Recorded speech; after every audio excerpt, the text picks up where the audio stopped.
안정된 삶을 살기 위해 주변 정리가 필요한데요.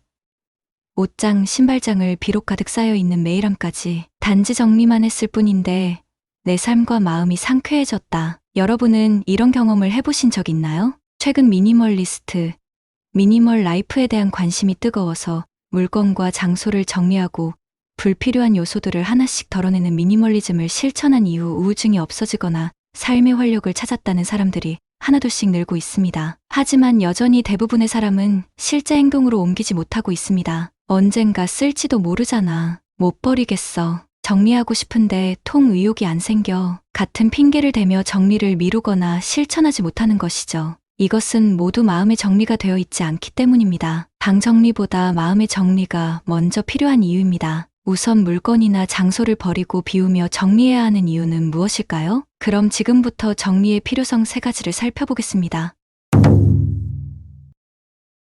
첫 번째, 치유와 편안함과 행복을 준다. 정리되어 있는 것이 편안하다고 느끼는 센서는 사람에게만 있다고 합니다. 정리된 방은 치유와 편안함을 주는 것은 물론이고 소모된 에너지를 충전시켜주는 역할을 합니다. 무엇과도 바꿀 수 없는 행복감을 느낄 수 있습니다. 두 번째, 물건을 찾는데 없다라고 하는 불안이나 초조감이 없어지고 물건을 찾는데 시간을 낭비하지 않는다. 어떻게든 찾고 싶은 물건을 못 찾으면 밖에 나가서도 내내 그 물건이 신경 쓰여서 마음이 심란하고 일에 집중하지 못하게 됩니다. 정리를 해두면 물건을 찾기 쉬워지고 불안감과 시간 낭비가 사라집니다. 세 번째, 이중 구매를 막고 정말로 필요한 물건만 사게 된다.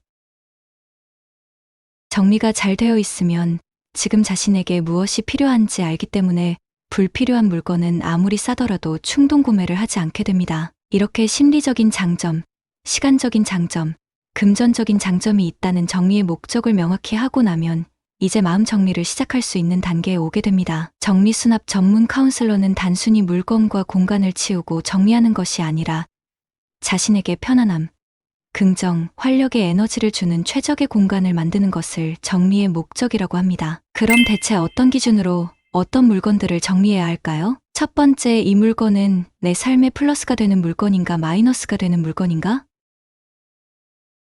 아마도 이런 생각은 쉽게 하지 못했을 수 있습니다. 보통은 사용한다 또는 사용하지 않는다의 기준으로 정리를 해야겠다는 결심을 하기 때문입니다. 그런데 그 물건의 소유가 내 삶의 플러스인가를 따져보면 생각이 달라질 수 있습니다. 중학생 때 동아리 활동에서 쓰던 테니스 라켓의 경우 지금은 사용하지 않는다면 버려야 마땅하겠지만 내 삶과 연관돼 생각해보면 어린 시절 소중한 추억이기에 버릴 수 없겠죠. 반면 필요하다고 생각해서 최근 구매한 청소기의 경우 사용이 불편하고 효율적이지 않아 앞서 언급한 심리적인 장점, 시간적인 장점, 금전적인 장점 등 3가지 장점을 잃은 상황이라면 청소기를 처분하고 그 공간에 다른 물품을 수납하는 것이 마음을 편안하게 만들어줄 것입니다. 두 번째, 최근 1년 동안 몇 번이나 사용했는가? 쇼핑에는 늘 실패가 따르기 마련입니다. 이리저리 재고 생각한 끝에 마음에 들어 구매하게 되지만 시간이 지나 더 이상 사용하지 않고 별로 좋아하지 않는 물건들을 갖고 있는 사람이 많습니다. 사람은 자기 것이 되고 나서가 아니면 알지 못하고 깨닫지 못하는 것이 있습니다. 따라서 쇼핑에는 실패가 따르기 마련이라고 긍정적으로 생각하고 최근에 그 물건을 몇 번이나 사용했는지 체크한 후에 거의 안 했다면 미련 없이 단념하는 것이 좋습니다. 1년 동안 한 번도 사용하지 않은 물건이 있다면 그 물건은 평생 동안 사용하지 않을 가능성이 아주 큽니다. 세 번째, 버리는 일에 죄책감을 느끼지 마라.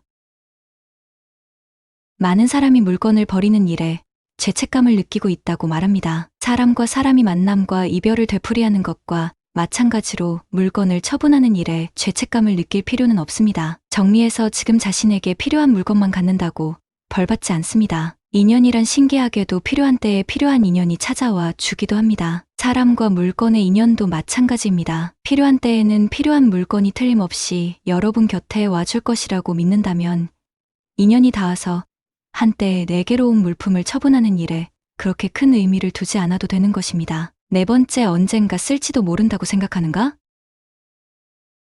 사람은 본래 변화를 두려워하고 현상 유지를 하려고 합니다. 그래서 물건도 괜히 버렸다가 언젠가 사용할 때가 생겨서 곤란해질 바에야 버리지 않고 현상을 유지하려는 심리가 있습니다. 그런데 미국 미시간 대학의 한 연구에 따르면 사람이 느끼는 불안의 95%는 아무 영향력이 없거나 근거가 없는 막연한 것이라고 합니다. 실제 일어날 가능성이 있는 일에 대한 불안은 기껏해야 5%라는 것이죠. 그러므로 우리는 언젠가가 아닌 지금을 우선해야 합니다. 언젠가 쓸지도 모른다는 생각에 얽매이지 않아야 합니다. 5번째, 아깝다고 생각하는가?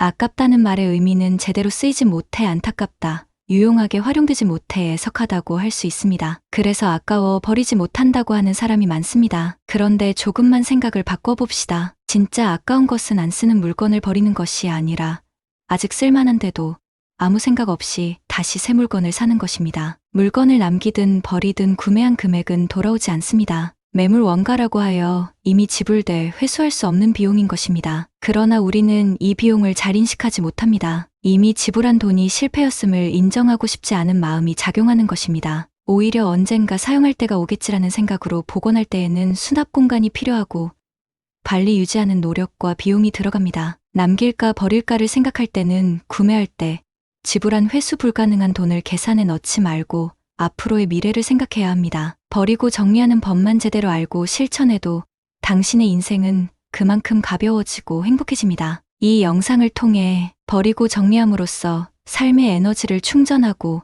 나를 살리는 법을 실천해보는 계기로 삼으시길 바랍니다.